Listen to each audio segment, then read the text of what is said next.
Shalom, family. This is me, Mary C., coming to you yet again with another video.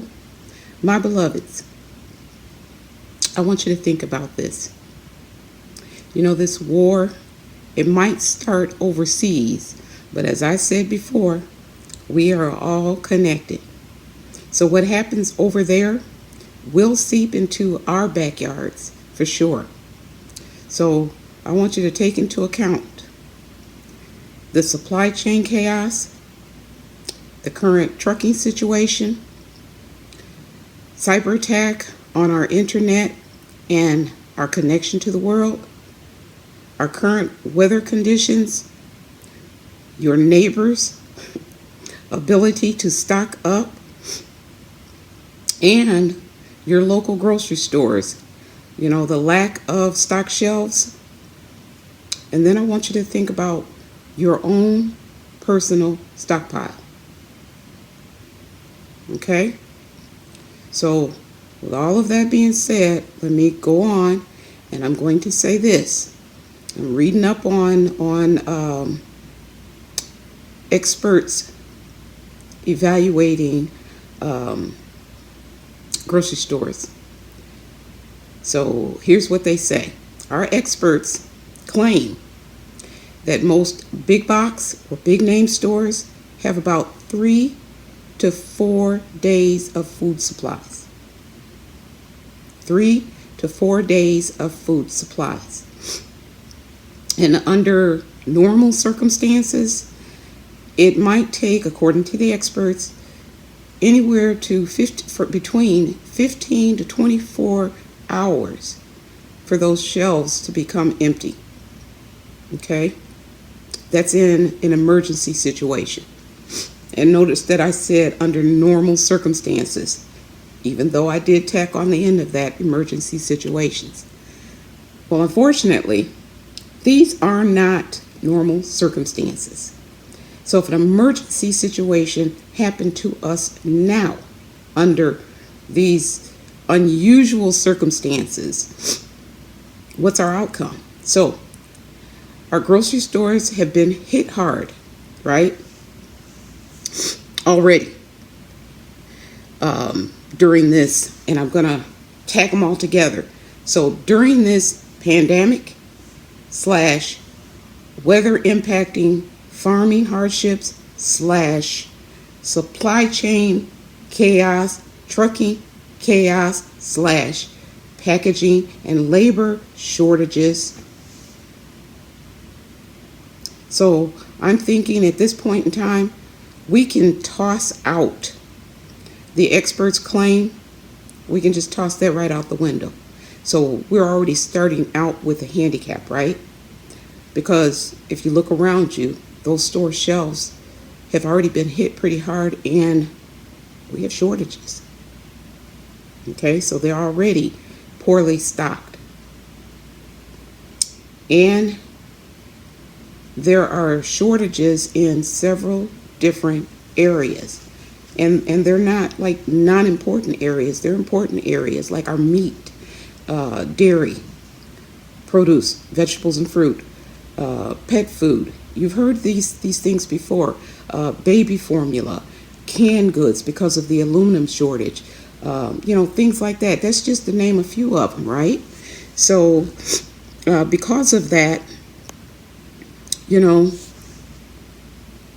what the experts predict, 3 to 4 days of food supplies, don't count on it. Don't count on it. Pardon me for a second. Excuse me. So with war and our current circumstances, right? It could take less than 5 hours to empty those store shelves and deplete our already stock of food. Okay? It could take less than 5 hours for those stores to be, I'm going to say, ransacked. Okay? So if those, if that's where we're at right now, what happens next? If people begin to consider where we are and how the stores are looking, what do you think the next step will be? Well, if you guess panic shopping, I would say you've guessed right. I would say that you have guessed right. A complete collapse. It looks like that's what we're looking at. Is a complete collapse can happen. It can happen overnight, and it can happen suddenly. Suddenly, you get all of the pieces in the right place, and it looks like they're lining up right now. So, you get all the pieces in the right place. Things happen. Things happen. So, hunger alone is life-threatening. But now add into that the behaviors and the threats of desperate people, and our situation is worse. It's worse. It gets worse. So what do you do?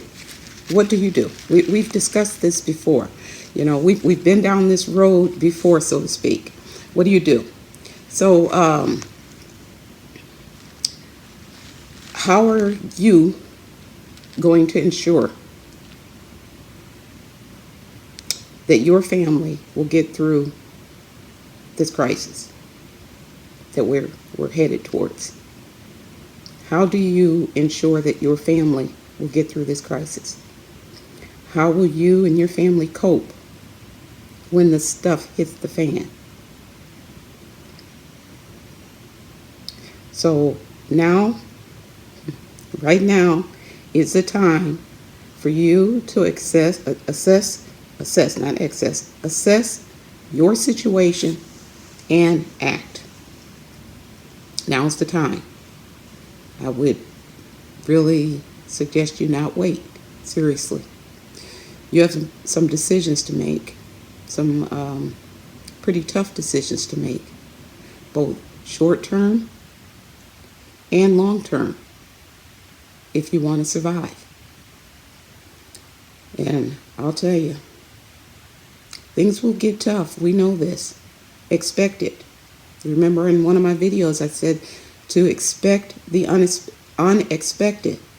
And I stand on that. Expect the unexpected.